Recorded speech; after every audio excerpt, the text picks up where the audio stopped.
जय जिनेन्द्र। स्वाध्याय से पूर्व मंगलाचरण। ओम नमः सिद्धेभ्यः, ओम नमः सिद्धेभ्यः, ओम नमः सिद्धेभ्यः। नमो अरिहन्ताणं, नमो सिद्धाणं, नमो आयिरियाणं, नमो उवज्जयाणं, नमो लोये सव्वसाहुणम्। नमः श्रीवर्धमानाय निरधूतकलिलात्मने, सालोकानां त्रिलोकानां यद्विद्यादर्पणायते। बोले अनंतानंत सिद्ध परमेष्टि भगवान की जय। देवादिदेव 1008 श्री पार्श्वनाथ भगवान की जय। संत शिरोमणि 108 आचार्य गुरु और विद्यासागर जी महाराज की जय। परंपराचार्य समय सागर जी महाराज की जय। जगत पूज्य निर्यापक मुनि मुनि पंगव 108 गुरुवर्षि सुधा सागर जी महाराज की जय। समस्त मुनि संघ की जय। द्वादशांग जनवाणी माता की जय। अहिंसामय विश्व धर्म की जय। द्वादश वर्षीय श्रवण संस्कृति स्वाध्याय पाठ्यक्रम में द्वितीय वर्षीय इस पाठ्यक्रम में आप सभी महानुभावों का मैं हार्दिक अभिनंदन और स्वागत करता हूं। हम अभी द्वितीय वर्षीय इस पाठ्यक्रम में इष्टोपदेश के बाद रत्नकरंडक शावकाचार का स्वाध्याय कर रहे हैं। इस रत्नकरंडक शावकाचार में जब हमने प्रारंभ किया था तो उसमें धर्म किसे कहते हैं तो आचार्य समंतभद्र स्वामी ने बताया सम्यक दर्शन, सम्यक ज्ञान और सम्यक चारित्र को धर्म कहते हैं। इसी प्रसंग में अभी हमने प्रथम अधिकार रत्नकरंडक शावकाचार के प्रथम अधिकार में सम्यक दर्शन के बारे में विस्तार से जाना समझा। दूसरे अधिकार में सम्यक ज्ञान क्या होता है, चार अनुयोग क्या होते हैं इत्यादि सम्यक ज्ञान के बारे में समझा। आज हम तीसरा अधिकार सम्यक चारित्र अधिकार, तीसरा अधिकार का नाम है सम्यक चारित्र अधिकार, इसको प्रारंभ करने जा रहे हैं। आज इसके कुछ श्लोकों का हम स्वाध्याय करेंगे। तो आइए सम्यक चारित्र अधिकार प्रारंभ करते हैं। सबसे पहले प्रश्न है, चारित्र कौन धारण करता है अथवा किसके चारित्र को सम्यक चारित्र की संज्ञा दी गई है। इस बात को इस श्लोक के माध्यम से हम समझते हैं। आइए श्लोक का उच्चारण। मोहतिमिरापहरणे दर्शन लाभादवाप्त संज्ञानः रागद्वेष निवृत्त्यै चरणं प्रतिपद्यते साधुः। फिर से एक बार। मोहतिमिरापहरणे दर्शन लाभादवाप्त संज्ञानः रागद्वेष निवृत्त्यै चरणं प्रतिपद्यते साधु। मोहतिमिरापहरणे, मोह रूपी, तिमिर का मतलब होता है अंधकार। मोह रूपी अंधकार के अपहरणे दूर होने पर, मोह रूपी अंधकार के दूर होने पर दर्शन लाभात, दर्शन अर्थात सम्यक दर्शन का लाभ होने से, सम्यक दर्शन की प्राप्ति होने से अवाप्त संज्ञान, अवाप्त संज्ञान, संज्ञान माने सम्यक ज्ञान जिसको प्राप्त हो गया है। सम्यक दर्शन की प्राप्ति होने के बाद जिसका ज्ञान सम्यक ज्ञान हो गया है अथवा सम्यक ज्ञान की प्राप्ति जिसको हो गई है, ऐसा साधु भव्य जीव राग द्वेष निवृत्त्यै, राग द्वेष की निवृत्ति के लिए, राग द्वेष को दूर करने के लिए, राग द्वेष को समाप्त करने के लिए चरणम चारित्र को प्रतिपद्यते।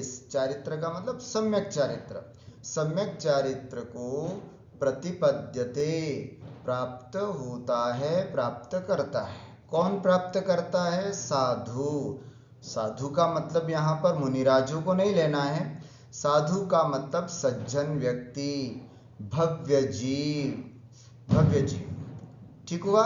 एक बार फिर से, मोह रूपी अंधकार के दूर होने पर दर्शन लाभात, सम्यक दर्शन की प्राप्ति से अथवा सम्यक दर्शन जिसको प्राप्त हो गया उससे अवाप्त संज्ञान, संज्ञान मतलब सम्यक ज्ञान जिसको अवाप्त प्राप्त हो गया है, ऐसा साधु, ऐसा भव्य जीव, ज्ञानी जीव है ना, सज्जन व्यक्ति किस लिए चारित्र को धारण करता है? राग द्वेष निवृत्त्यै, राग और द्वेषों को कम करने के लिए, राग और द्वेषों से निवृत्ति पाने के लिए, राग और द्वेष को बिल्कुल समाप्त करने के लिए, अपनी आत्मा से राग द्वेष रूपी मल को दूर करने के लिए चरणम अर्थात सम्यक चारित्र को प्रतिपद्यते प्राप्त होता है। क्या होता है? मोह तिमिर का मतलब होता है, हमने पढ़ा है मोहनीय कर्म दो प्रकार का होता है, दर्शन मोहनीय और चारित्र मोहनीय। तो दर्शन मोहनीय कर्म के समाप्त मतलब दर्शन मोहनीय कर्म के उपशम, क्षय और क्षयोपशम से हमें सम्यक दर्शन की प्राप्ति हो जाती है ना।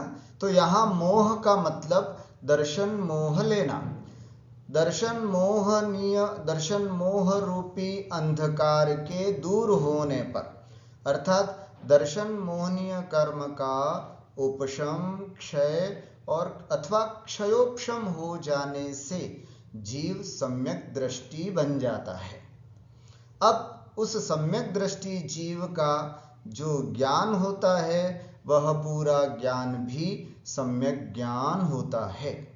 तो इस प्रकार से वह सम्यक दृष्टि जीव जिसको सम्यक ज्ञान की भी प्राप्ति हो चुकी है, ऐसा भव्य जीव अब राग और द्वेषों, राग और द्वेष, कषाय, इन सब को समाप्त करने के लिए, दूर करने के लिए, चारित्र मोहनीय कर्म के भी अंधकार को दूर करने के लिए, है ना, राग द्वेष निवृत्ति का मतलब राग द्वेष कषाय, इन सब को दूर करने के लिए, चारित्र मोहनीय कर्म के भी अंधकार को धीरे धीरे समाप्त करने के लिए चरणम सम्यक चारित्र को प्रतिपद्यते प्राप्त होता है।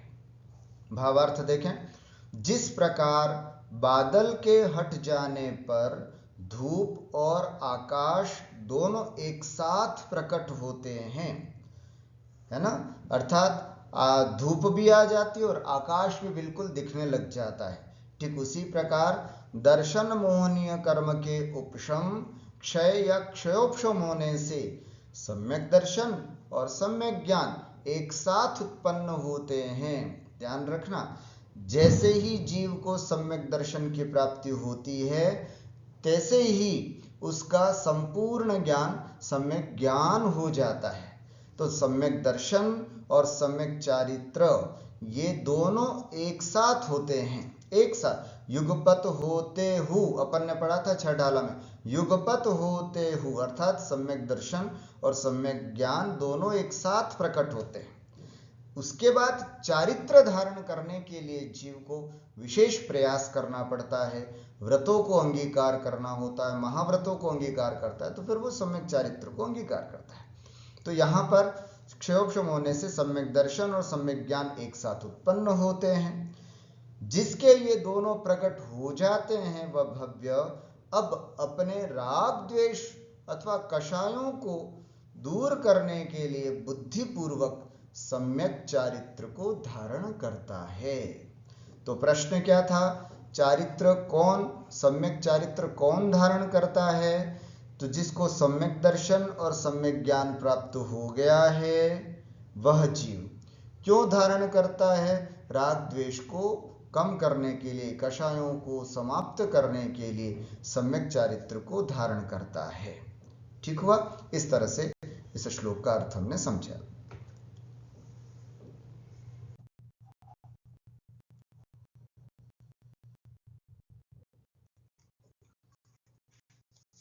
द्वेष की निवृत्ति से चारित्रोत्पत्ति। आपने बताया राग द्वेष की निवृत्ति के लिए। तो शिष्य पूछता है कि राग द्वेष की निवृत्ति से चारित्र की उत्पत्ति कैसे होती है भला? तो इसी का समाधान इस श्लोक में आचार्य समंतभद्र स्वामी कर रहे हैं। पढ़ते हैं। राग द्वेष निवृत्तेर हिंसादि निवर्तना कृता भवति अनपेक्षितार्थ वृत्ति कह पुरुषः सेवते नृपति। राग द्वेष निवृत्तेर हिंसादि निवर्तना कृता भवति अनपेक्षितार्थ वृत्ति कह पुरुषः सेवते नृपति। राग द्वेष निवृत्ते, राग और द्वेष की निवृत्ति हो जाने पर हिंसादि निवर्तना कृता भवति। हिंसादि 5 पापों की निवृत्ति तो कृता स्वयमेव भवति हो जाती है।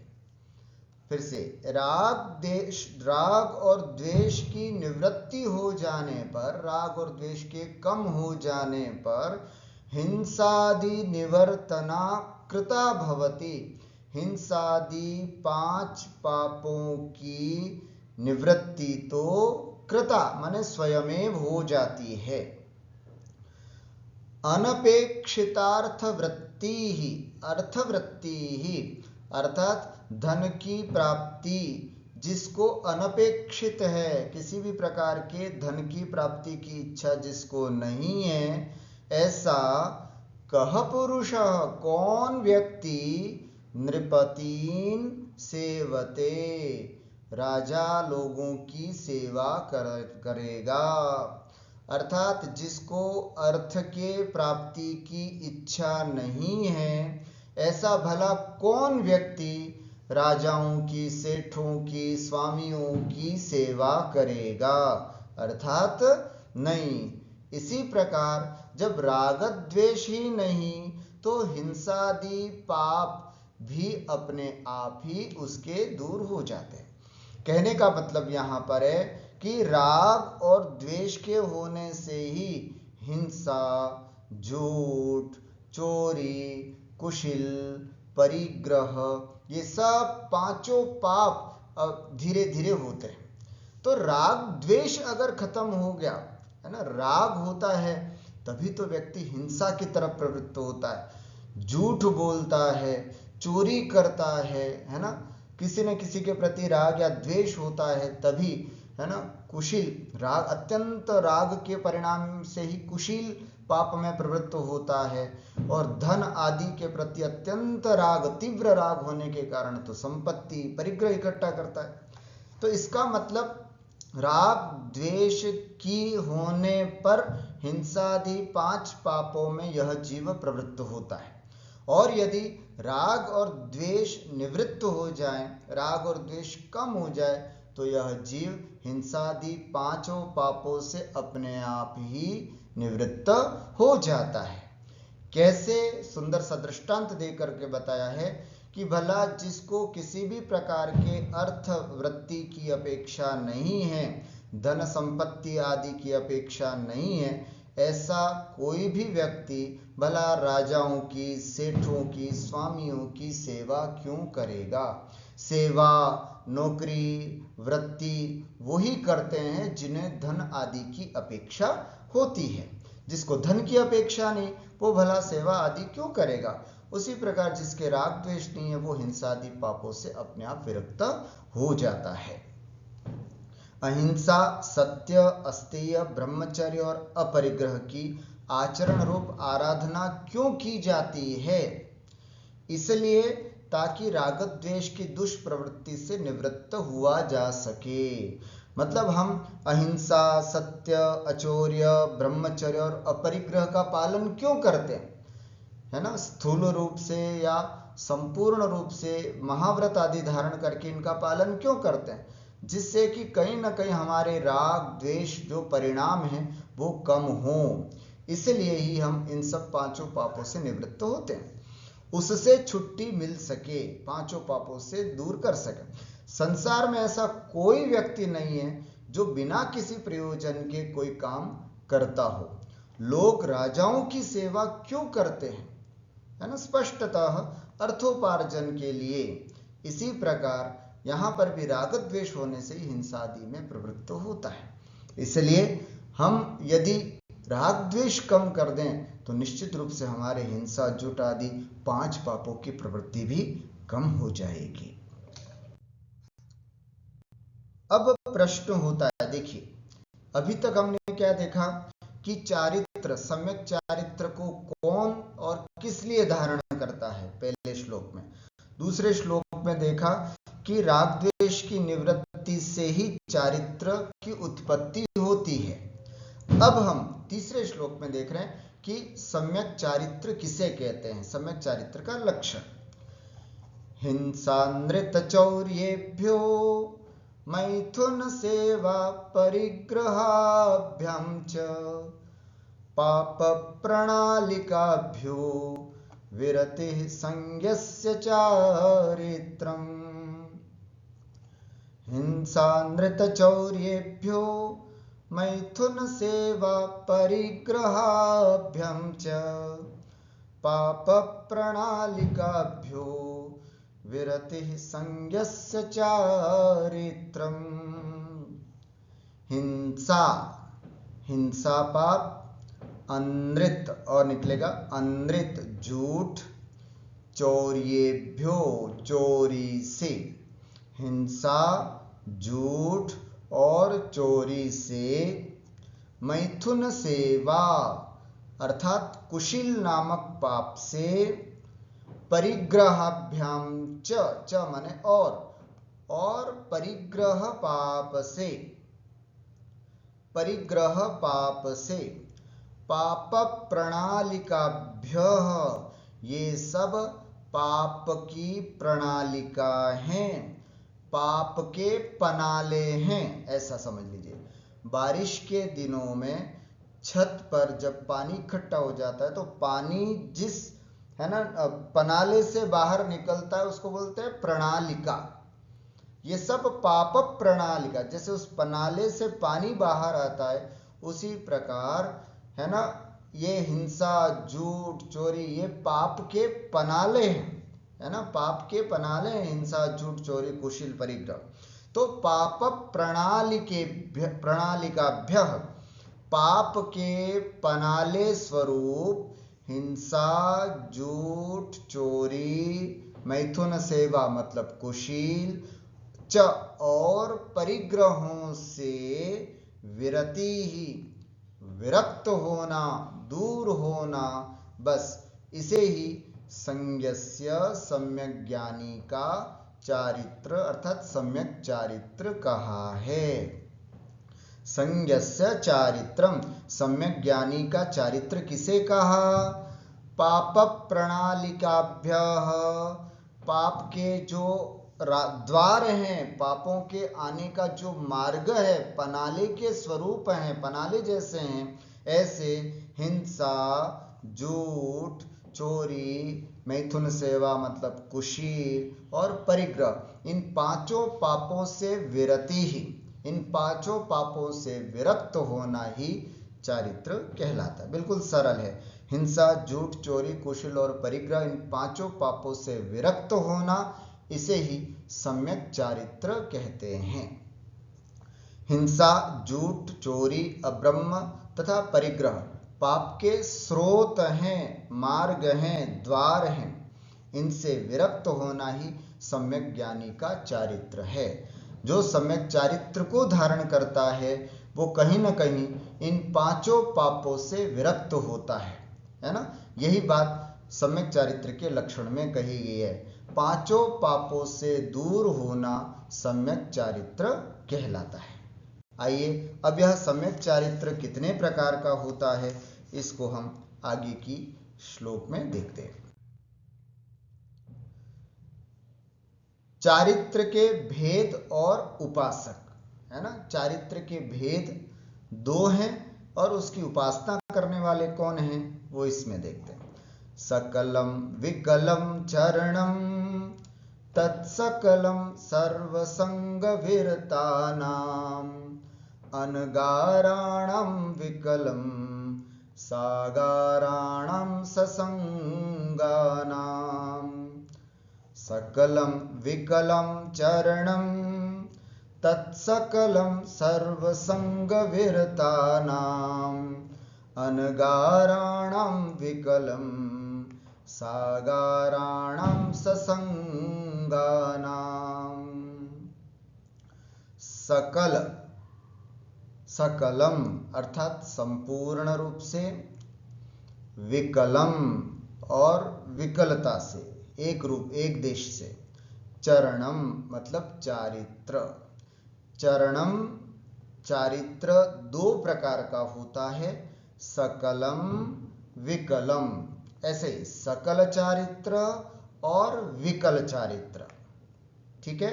चरणम चारित्र, सम्यक चारित्र द्विविधः दो प्रकार का होता है, सकलम विकलम, सकल चारित्र और विकल चारित्र। शिष्य पूछता है, गुरुजी ये सकल चारित्र क्या होता है और किसको होता है, विकल चारित्र क्या होता है और किसको होता है। तो तत्सकलम, अब उसमें से जो सकल चारित्र है वो कैसा होता है, सर्वसंग विरतानाम अनगाराणाम। सर्व संग का मतलब होता है परिग्रह, सभी प्रकार के परिग्रहों से जो विरक्त है। अभ्यंतर 14 प्रकार के और बाह्य 10 प्रकार के, 14 और 10 24 प्रकार के परिग्रहों से जो रहित है, ऐसे अनगाराणाम साधुओं के, मुनिराजों के जो चारित्र होता है, तत्सकलम वो सकल चारित्र हुआ। फिर शिष्य पूछता है, गुरुजी विकल चारित्र क्या होता है और किनके होता है। तो कह रहे हैं ससंगानाम, संग मने होता है परिग्रह, है ना, गृह आदि परिग्रह से जो सहित है, ऐसे सागाराणाम गृहस्थों के, सागार का मतलब होता है गृहस्थ, गृहस्थों के विकलम चरणम अर्थात विकल चारित्र होता है। ठीक हुआ। एक बार फिर से, चरणम, सकलम, विकलम, चरणम।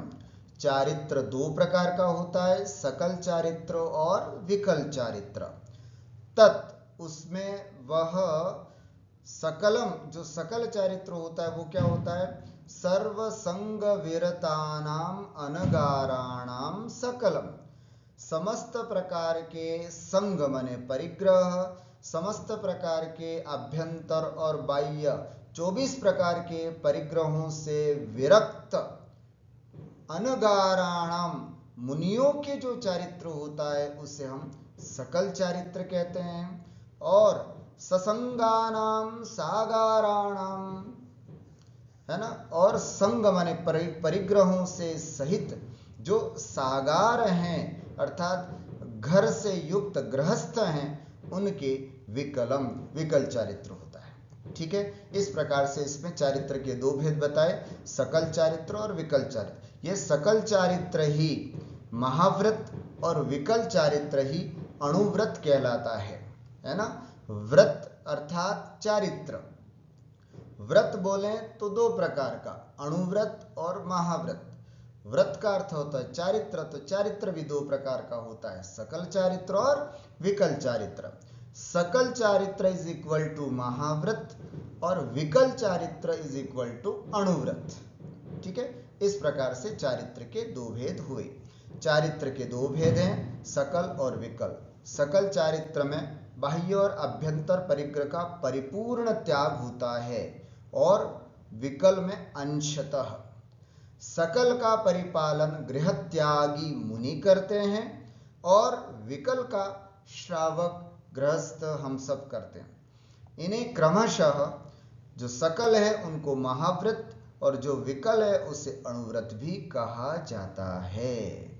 ठीक है, आगे अब आगे विकल चारित्र के कितने भेद हैं देखते हैं।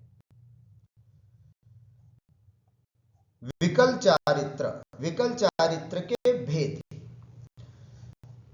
ग्रहीणाम त्रेधा तिष्ठत्यणुगुण शिक्षा वृत्तात्मकं चरणं पंचत्रिचतुर्भेदं त्रयं यथा संख्यमाख्यातम्। ग्रहीणां त्रेधा तिष्ठत्यणुगुण शिक्षा वृत्तात्मकं चरणं पंचत्रिचतुर्भेदं त्रयं यथा संख्यमाख्यातम्। चारित्र दो प्रकार का होता है, सकल चारित्र और विकल चारित्र। मुनियों के जो होता है वो सकल चारित्र होता है और गृहस्थों के जो होता है वो विकल चारित्र होता है। आइए चर्चा करते हैं हम गृहस्थों की विकल चारित्र के बारे में। तो विकल चारित्र के भेद देखिए, ग्रहीणाम गृहस्थों के, त्रेधा तीन प्रकार के, तिष्ठति होता है, क्या, चरणम चारित्र। ग्रहीणाम गृहस्थों के चारित्र त्रेधा तिष्ठति तीन प्रकार का होता है। कौन कौन सा? तिष्ठति के बाद यहां निकलेगा अणु, अणु गुण शिक्षा व्रतात्मकम।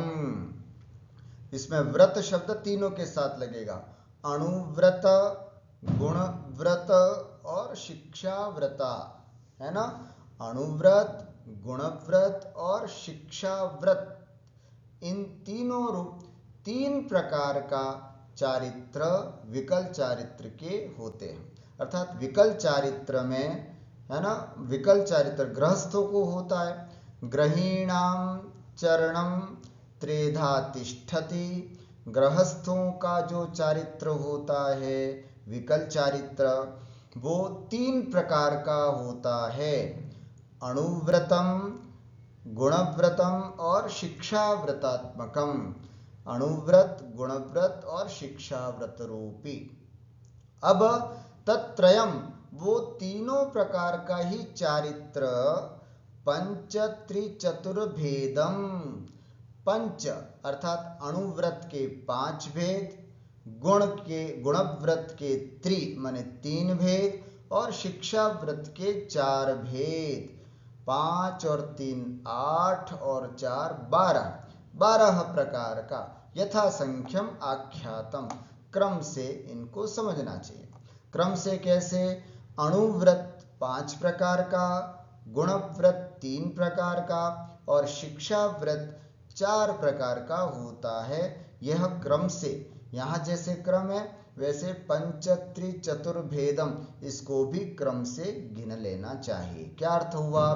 गृहस्थों का जो चारित्र विकल चारित्र है वो 3 प्रकार का होता है, अणुव्रत जो कि 5 प्रकार का है, गुणव्रत जो कि 3 भेद हैं और शिक्षा व्रत जिसके कि 4 भेद हैं। इस तरह से 12 व्रत अणुव्रत के रूप में हम जानते हैं, इसको ही हम विकल चारित्र कहते हैं। गृहस्थों का चारित्र 3 प्रकार का होता है, यह 5 अणुव्रतों, 3 गुणव्रतों तथा 4 शिक्षा व्रतों रूप होता है। इस प्रकार से विकल चारित्र के 3 भेद हम गृहस्थों के ये है ना 12 व्रत होते हैं।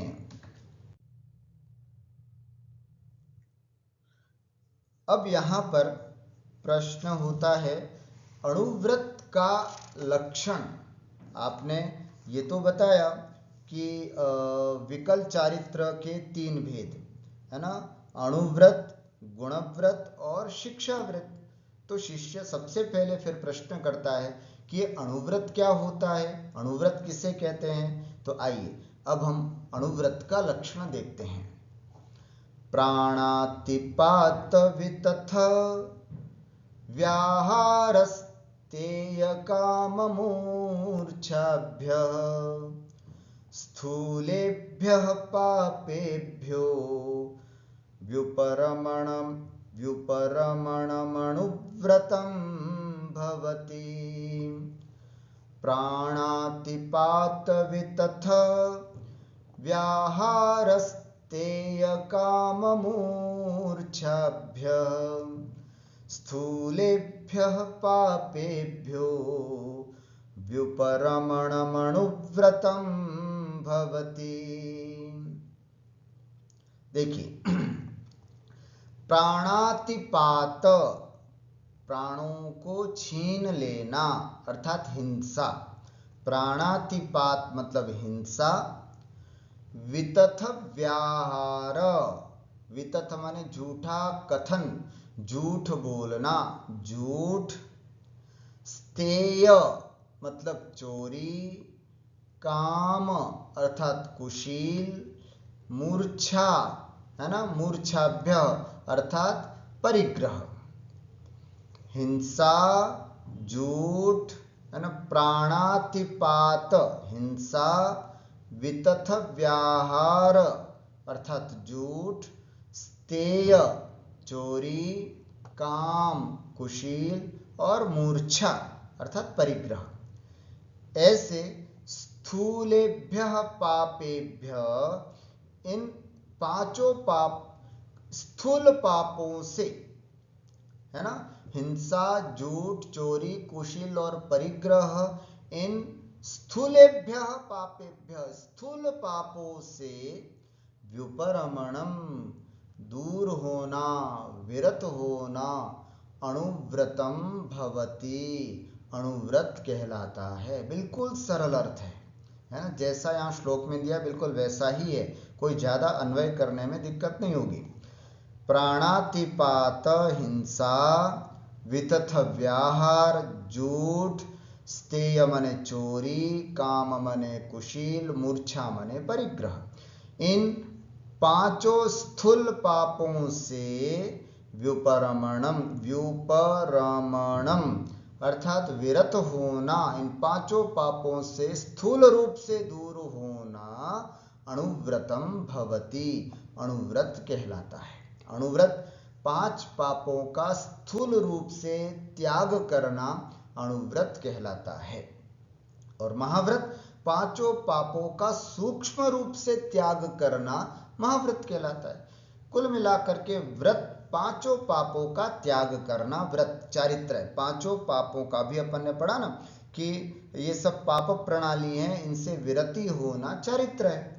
अब स्थूल रूप से इन 5 पापों का त्याग किया जाए तो अणुव्रत, और सूक्ष्म रूप से आगे आएगा, सूक्ष्म रूप से अगर इनका त्याग किया जाए तो महाव्रत। तो इस तरह से अणुव्रत का लक्षण अब आगे और विस्तार से जब देखेंगे तो स्थूल रूप क्या होता है, सूक्ष्म क्या होता है, उसको हम आगे पढ़ेंगे। स्थूल प्राणघात से मतलब हिंसा से, स्थूल असत्य भाषण से मतलब झूठ से, स्थूल चोरी से, स्थूल काम अर्थात कुशील से, और स्थूल ममता रूप मूर्छा से, आसक्ति रूप मूर्छा से। इन 5 स्थूल पापों से विरक्त होना है ना, दूर होना, स्थूल पापों का त्याग करना अणुव्रत कहलाता है। ठीक हुआ, सरल सी परिभाषा है। 5 पापों का स्थूल रूप से त्याग करना उसे हम अणुव्रत कहते हैं।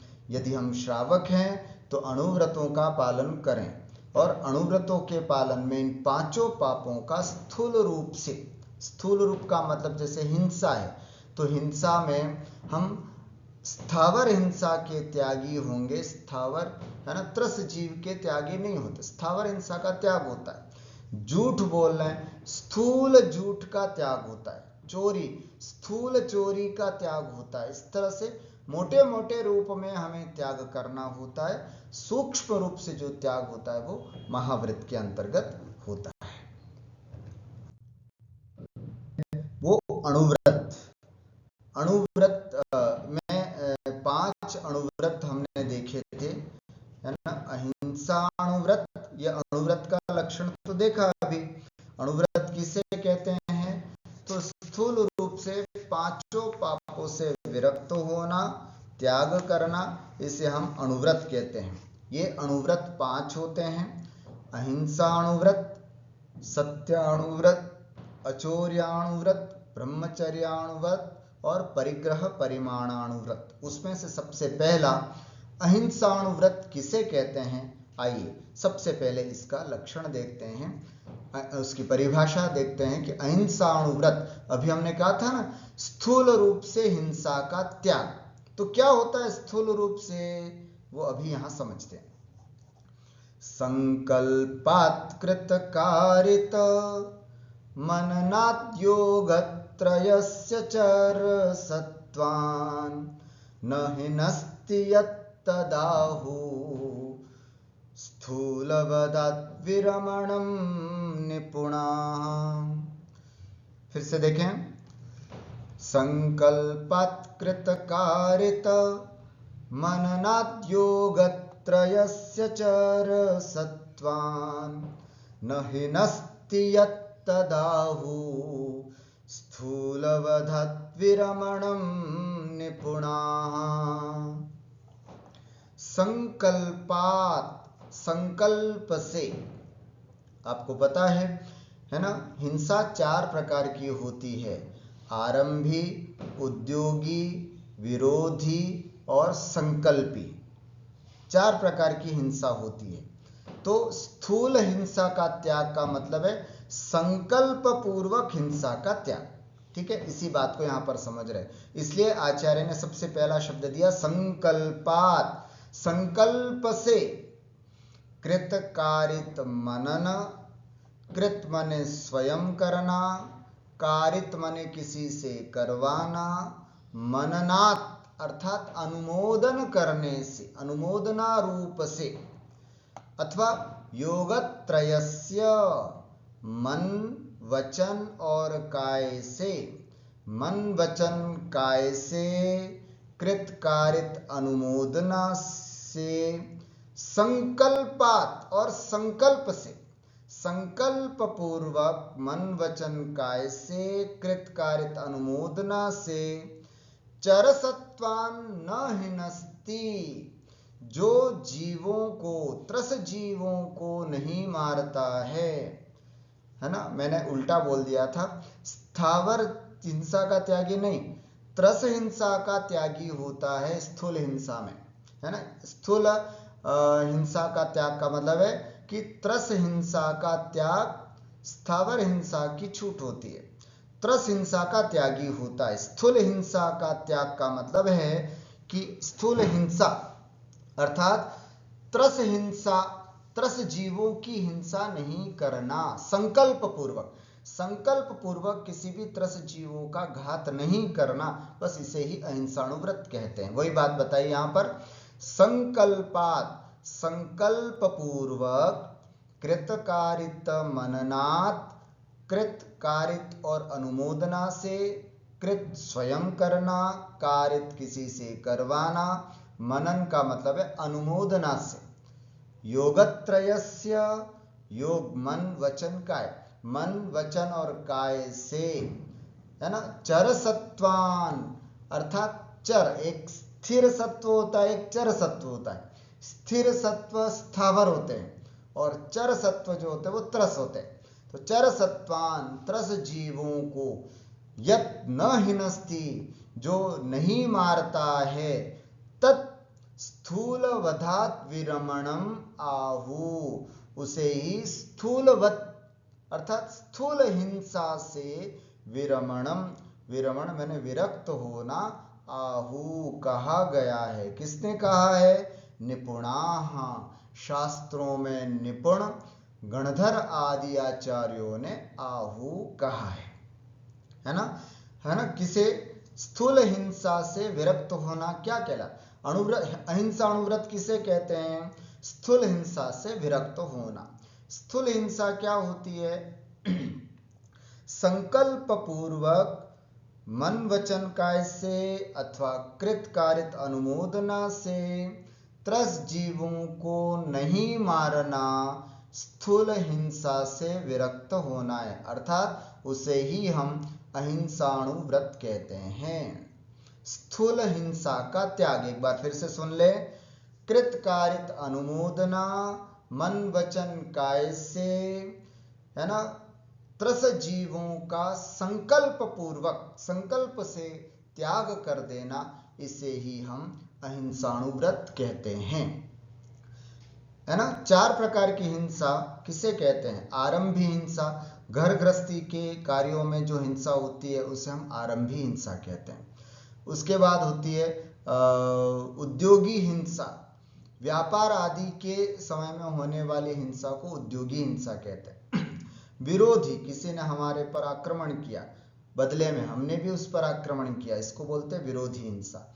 और संकल्पी हिंसा, संकल्प पूर्वक विद इंटेंशन यदि किसी की हिंसा की जाए, किसी के प्राण ले लिए जाएं, तो उसे संकल्प पूर्वक हिंसा कही जाती है। तो ऐसे, है ना, इंटेंशनली किसी को जानबूझ करके यदि हम किसी को मारते हैं, स्वयं मारते हैं, या किसी से किसी को मरवाते हैं, या किसी ने किसी को मारा और हमने ताली बजा करके यदि उसकी अनुमोदना कर दी,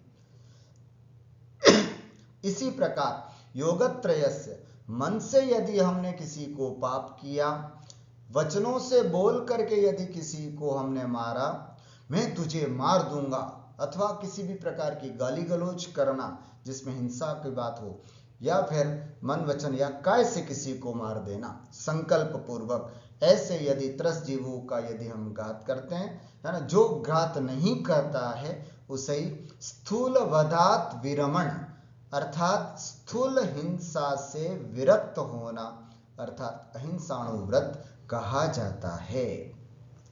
मन से, वचन से तथा काय से जानबूझकर हिंसा न तो करना, न करवाना और न किए जाने की अनुमोदना, समर्थन करना अहिंसाणुव्रत का परिपालन है, उसे ही हम अहिंसाणुव्रत कहते हैं।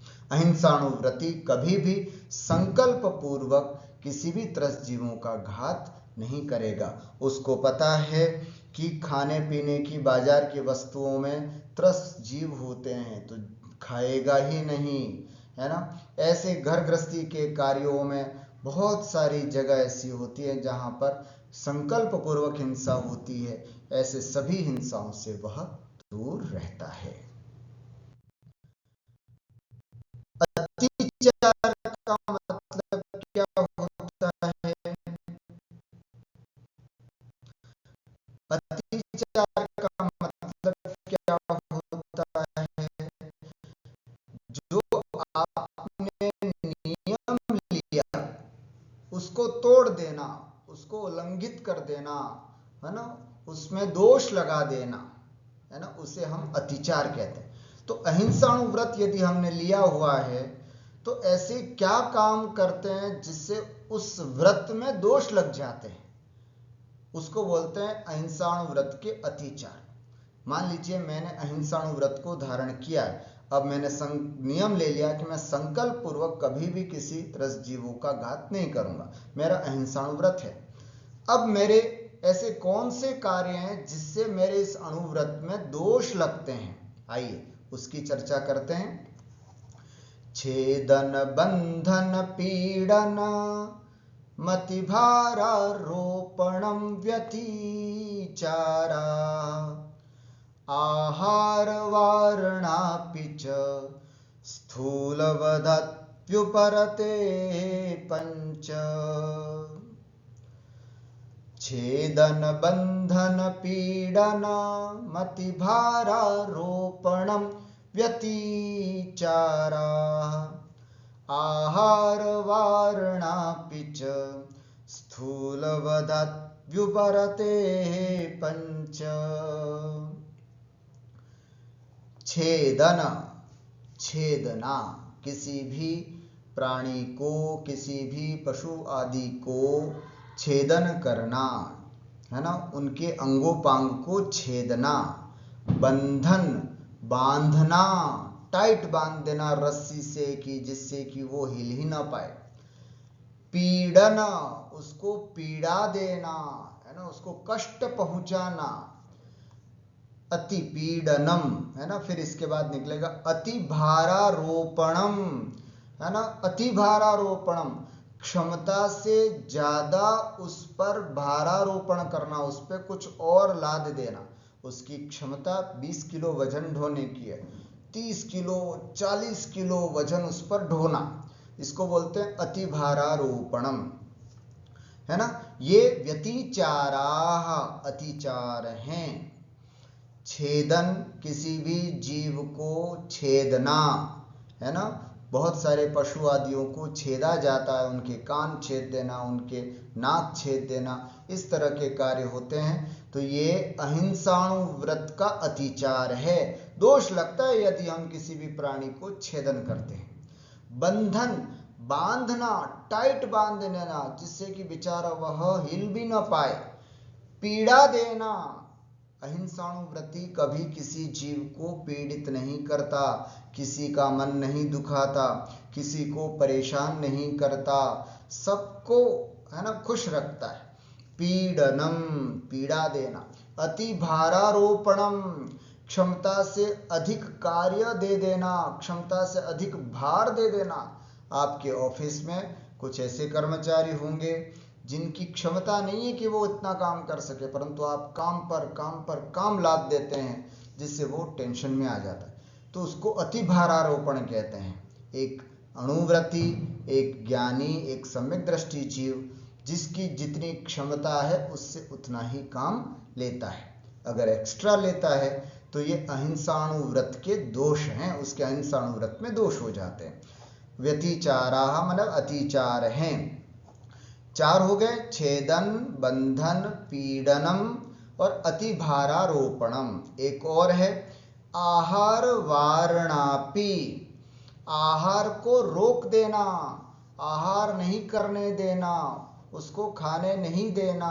कोई जीव है उसको खाने नहीं देना, उसको भगा देना, है ना। तो इस तरह से कोई भी जीव, कोई भी प्राणी आहार कर रहा हो, उसके आहार को छीन लेना, उसको आहार नहीं करने देना, ये भी उसके व्यतिचार में आता है। इसलिए स्थूल वधात, स्थूल वध अर्थात अहिंसाणु व्रत, स्थूल वध का मतलब क्या लेना, अहिंसाणु व्रत से व्युपरत, अहिंसाणु व्रत जिसके है उनके ये 5 व्यतिचाराः, अतिचार बताए गए। अर्थात जिस जीव ने अहिंसाणु व्रत को धारण कर रखा है वो इन 5 अतिचारों से भी बच के रहेगा। वो व्यर्थ में किसी जीव को छेदन नहीं करेगा, किसी जीव को बांधेगा नहीं, किसी जीव को पीड़ित नहीं करेगा, अधिक, है ना, भार नहीं लादेगा और किसी के आहार को भी छीनेगा नहीं। अगर वो करता है तो उसके ये 5 अहिंसाणु व्रत में दोष होते हैं। अंगछेदन, बंधन, पीड़न, अधिक भार लादना तथा होते हुए यथावश्यक आहार, आपके पास आहार है परंतु फिर भी अपने जीवों को नहीं देना, समय पर आहार, जैसे पशुपालन करते हैं या आपके आश्रित जो भी लोग हैं उनके समय हो गया है भोजन का, उनको भोजन नहीं दिया आपने अभी तक, है ना, तो समय पर ही भोजन आदि देना, नहीं देना आहार वारण कहलाता है। तो आहार न देना, उससे किसी प्राणी को वंचित रखना अहिंसाणु व्रत के अतिचार कहलाते हैं। अतिचार का मतलब होता है निर्धारित व्रत सीमा के उल्लंघन को कहते हैं। अर्थात जो आपने एक सीमा ली, जो आपने एक व्रत लिया है, उसका उल्लंघन करना, इसी को ही हम अतिचार कहते हैं। तो आज हमने आज हमने क्या पढ़ा? सम्यक चारित्र। सम्यक चारित्र के दो भेद होते हैं। पहले तो सम्यक चारित्र कौन धारण कर सकता है? तो जो सम्यक दृष्टि और सम्यक ज्ञानी है वो ही सम्यक चारित्र को धारण कर सकता है। सम्यक चारित्र क्यों धारण करना? राग द्वेष को खत्म करने के लिए। राग द्वेष को खत्म करने से क्या होता है? अरे भाई, राग द्वेष को खत्म करने से हिंसा, झूठ, चोरी, कुशील, परिग्रह, इन पांचों पापों से निवृत्ति हो जाती है। इसलिए इन राग द्वेष को खत्म करना सबसे ज्यादा जरूरी होता है। फिर हमने देखा सम्यक चारित्र किसे कहते हैं? तो 5 पापों से विरक्त होना सम्यक चारित्र कहलाता है ना। हिंसा, झूठ, चोरी, कुशील और परिग्रह, इन 5 पापों से विरक्त होना सम्यक चारित्र अथवा व्रत कहलाता है। यह चारित्र अथवा व्रत 2 प्रकार का होता है, सकल चारित्र और विकल चारित्र। जो संपूर्ण प्रकार के परिग्रह से रहित मुनिराज हैं उनके सकल चारित्र अर्थात अथवा महाव्रत होता है, और जो परिग्रह से सहित हैं, घर आदि परिग्रह जिनके हैं, ऐसे गृहस्थों के जो चारित्र होता है उसे हम विकल चारित्र अथवा अणुव्रत कहते हैं। उसे हम अणुव्रती कहते हैं। ऐसे विकल चारित्र 3 प्रकार का होता है, अणुव्रत, गुणव्रत और शिक्षाव्रत। अणुव्रत 5 प्रकार के होते हैं, गुणव्रत 3 प्रकार के होते हैं और शिक्षाव्रत 4 प्रकार के होते हैं। अणुव्रत किसे कहते हैं? तो अणुव्रत का लक्षण करते हुए हमने देखा कि जो पाप के पनाले रूप हिंसा, झूठ, चोरी, कुशील, परिग्रह है, अर्थात पाप का जो मार्ग है, पाप के रास्ते हैं, हिंसा, झूठ, चोरी और कुशील और परिग्रह, इनका स्थूल रूप से त्याग करना है ना, स्थूल रूप से त्याग करना अणुव्रत कहलाता है। ठीक हुआ। ये अणुव्रत 5 होते हैं, अहिंसाणुव्रत, सत्याणुव्रत, अचौर्याणुव्रत, ब्रह्मचर्याणुव्रत और परिग्रह परिमाणाणुव्रत। उसमें से अहिंसाणुव्रत किसे कहते हैं? तो अहिंसाणुव्रत का मतलब होता है संकल्प पूर्वक, है ना, संकल्प पूर्वक मन वचन काय से अथवा कृत कारित अनुमोदना से 30 जीवों का त्याग, 30 जीवों की हिंसा का त्याग होना, है ना। मन वचन काय से, कृत कारित अनुमोदना से, संकल्प पूर्वक 30 हिंसा का त्याग कर देना, इसे स्थूल रूप से हिंसा का त्याग अथवा अहिंसाणुव्रती कहते हैं। ऐसे अहिंसाणुव्रत को यदि हम धारण कर लेते हैं तो अतिचार रहित होना चाहिए, दोष रहित हो। तो दोष कौन से हैं? तो अहिंसाणुव्रत के 5 दोष हैं, है ना। किसी जीव को छेदना, बंधन करना, पीड़ित करना, अति भारारोपण करना और उसके आहार को रोक देना, ये 5 जो है वो अहिंसाणुव्रत के अतिचार कहलाते हैं। आज इतना ही। हम प्रार्थना करते हैं, भावना भाते हैं कि अब हम जिसको पढ़ रहे उसको कम से कम अपने जीवन में उतारें, है ना। अणुव्रतों को तो बहुत आसानी से उतारा जा सकता है, कोशिश की जा सकती है, भावना भाई जा सकती है। जितना हो सके उतना अपने जीवन में इसको हम उतारें। इसी मंगलमय भावना के साथ मैं अपनी बात को विराम देता हूँ। बोलिए द्वादशांग चिन्हवाणी माता की जय।